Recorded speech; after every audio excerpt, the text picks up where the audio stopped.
What's up, guys? It's me, Vince Ryder. And never thought I would be doing this at all during this time. I just drink. So, I don't mean to actually have these hurling sounds at me. Rwby is finally back after 2 years. I think there was this build up that I was planning to create, and it was something that I was planning for, as I keep thinking about Rwby Volume 9, especially like during 2020. I was like, oh man, it's gonna come, it's gonna come, it's gonna come, which it didn't.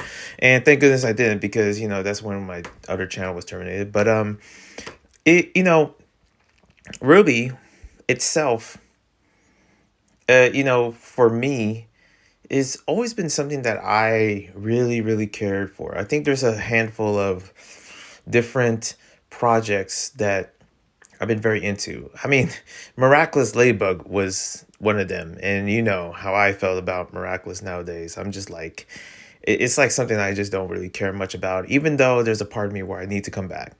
Next is Hazbin Hotel, and pretty much I just still been waiting, but I heard it's coming this year. I'm excited for that.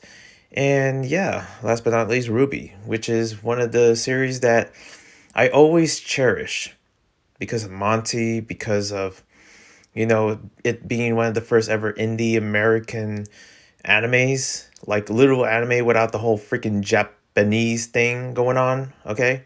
And yeah, I just really was happy to just see Rwby back. It was kind of crazy because it felt like the Olympics. It felt like like man, every 8 years we're going to get a new Rwby series. I'm kidding. But you know, it just felt like, like man, this is insane. It almost felt like I bought like a PS6 and I'm freaking putting the video game in, one that I have grew up with new graphics, with new visuals, or maybe something like if Ratchet and Clank Rift Apart 2 came out, or Elden Ring 2, or whatever game that is like really, really big, and they make a second one. That's what it feels like.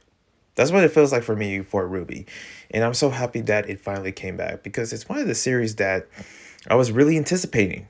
I really had a mind and set, in play where I was gonna review every volume by volume, but I found myself in a pit where, you know what, no one cares, because I'm not a Rwby tuber. I never was saying that in anything I review, it doesn't mean I'm part of the community of it. It's just that I love that particular show. Like, yes, I'm a fan of Rwby, fan of Has Been, and I wouldn't say the same for Miraculous. I was, but it doesn't mean like I'm really dedicated to that audience. I have my own audience that I created. And for this one, it's going to be different, hoping that it would set the tone for like many new audiences from the Rwby community to join it. So, Rwby chapter 1 of volume 9, especially how they escape Vacchio and how Rwby was falling in, which we did see a good amount in RTX if you saw the clip. And listen, I felt for Neo. Listen, I had this idea where I'm just like, in my writing instincts just kick in, where it's, you know, I don't understand the whole like anger pose or whatever that Neo was trying to put, looking tough while you're falling, like your boat falling, like hello.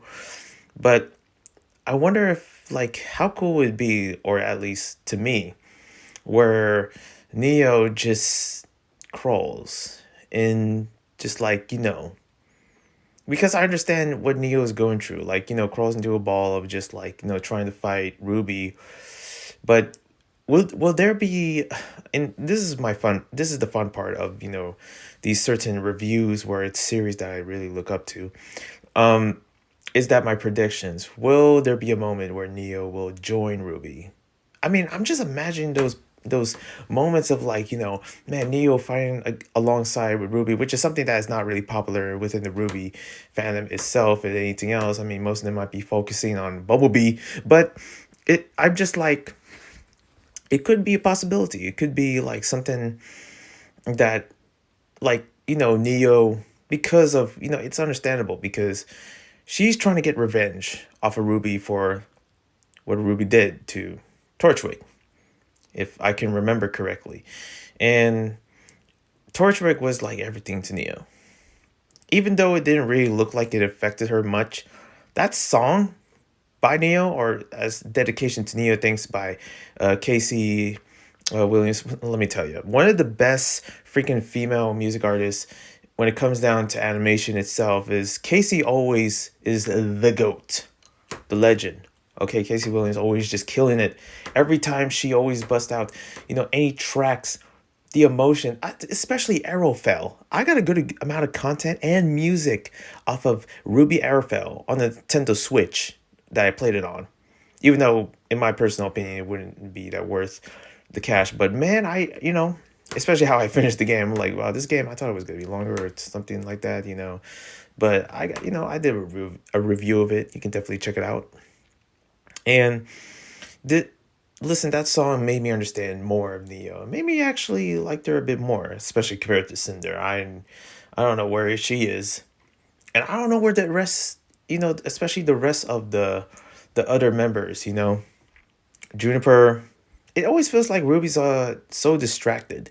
Like Rooster Teeth is just putting them in different areas, where it's like, especially that questionable Ruby Chibi kind of thing that was in the particular, like, there was literally another Ruby Chibi that was supposed to be part of Rooster Teeth, but then they collab with this other freaking animation randos and just put in their like animation, like, hey, can we have like some Ruby Chibi? Can you give it us? Just because they want the amount of attention. I bet they just give like Rooster Teeth a good amount of money just to make that happen, and especially Justice League and Arrowfell, the video games, and also uh, I forget what was the other one. There was some others as well, but the books, yeah, the books.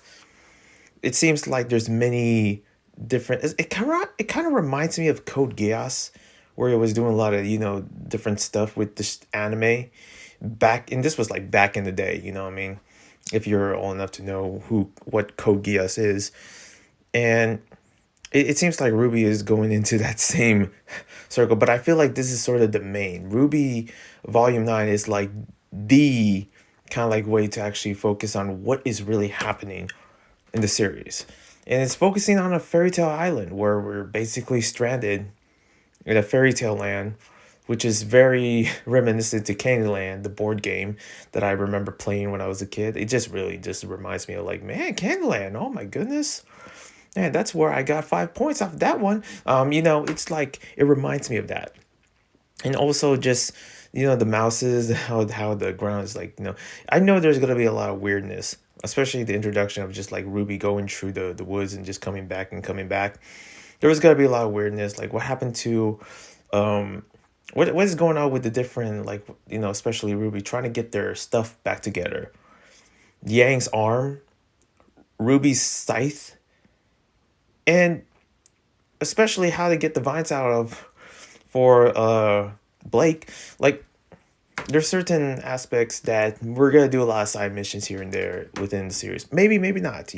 Again, I'm not freaking Murder Birds or Klaxon or any of these Ruby tubers that are just top tier compared to me, because I don't freaking do like an hour long video of talking about Ruby. I would make a hour long stream, but not an hour. I mean, and also an hour long podcast, but definitely not in compared to within, because that's just not within my spectrum. Sometimes listen. I'm a Italian deli, but I ain't cooking.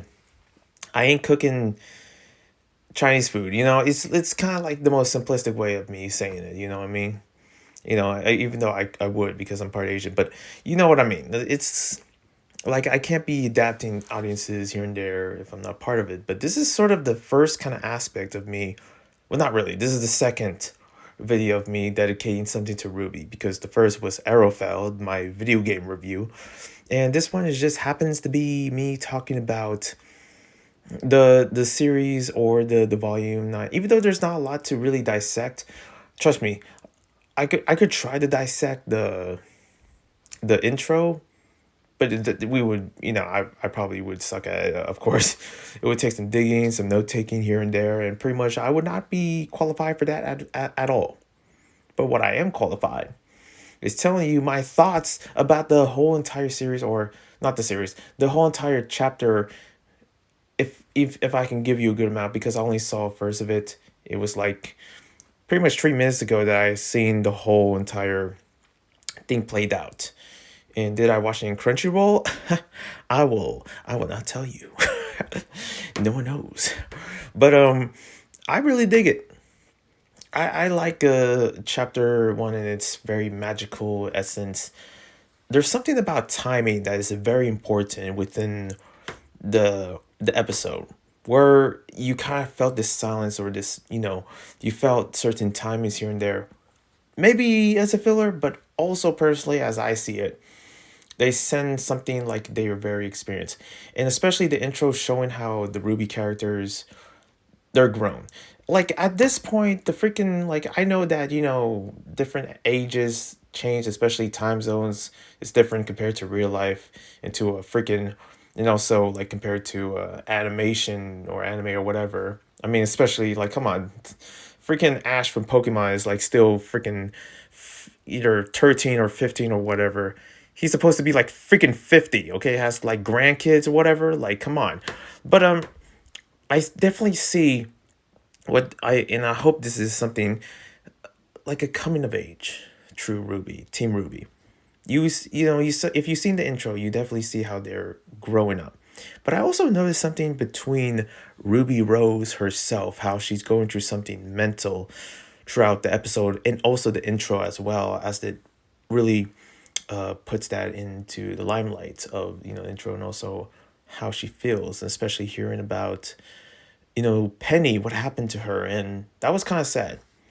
I don't, I, what happened to her was, there was a part of me where I knew it was expected, but the whole time I'm thinking about the parents. I'm thinking about Pietro, and also like having his daughter like just murdered by Cinder and also the rest, and it's just like, man, it takes time to actually get to those, because let me tell you, it's going to be time after time to actually get these episodes, and understandable. And also we got introduction of like this monster thing that had like speed or something like that is has a certain speed, but it's very like menacing the way it moves or something, and definitely not strong as well, especially how it was surrounded and just ran away, especially running away from Yang, which only made me believe that this monster stole Yang's arm, I believe. I could be wrong in those aspects, but we could be leading up to that. And seeing the intro, we also got introductions of different characters, of who they are, different fairy tales. I saw the freaking chase your cat. That the cat, you know what I mean. Alice in Wonderland, the cat with the eyes has always been my nightmares. Okay, I'm not ready for that. I saw the eyes, I'm like, oh god, here we go again. This is Alice madness all over again. But yeah, I this is the aspect that I really kind of was expecting a lot from Ruby with its magical. Listen, it was always based within ever after and fairy tales. And this is almost especially how they made like a series podcast, like, why is Ruby a fairy tale? Ooh, it always been a fairy tale for, anyways. But yeah, Ruby, listen, this is not the best review. If anyone leads you to this review, please smack them in the face and like, how dare you? I'm kidding. But listen, just my thoughts. That's all it is. You're chilling with me, I'm chilling with you. I'm telling about Ruby, it is what it is. And other than that, I'm gonna just leave it here and say, you know what? I don't usually score things because I'm not freaking Anthony Fantano. I give this a light 9. Because it's been so freaking long without Ruby content, I'm talking about, there is a lot of Ruby content, but I'm talking about authentic Ruby content from the creators, from what it's made, to be, the quality. I can feel it, it's something that, it's Monty's baby. And you gotta cherish that. And the community's strong. It feels like the community never left. And that's a cool thing. Maybe some of them left. Because hey, we all leave, okay? We'll leave at some point here and there, and pretty much we go to different sections and intersections where we are not like familiar with. But you know what? It feels like it's like 2018 all over again. Other than that, I'll see you when I see you. And yeah, hope you enjoyed this thoughts review thing. Also, the mouse is cute. The freaking mice is little. Like, I thought you were about to give him like a better name or something. I could have think of like, I don't know, Troy. But it's little adorable. Like, this is just a little peek of what is to be expected. Because I know they're gonna work hard to actually make these episodes something astounding. I mean, they had the whole 2 years of actually making them, so come on, there has to be a chance for that. On that, I'll see you when I see you. One love and peace.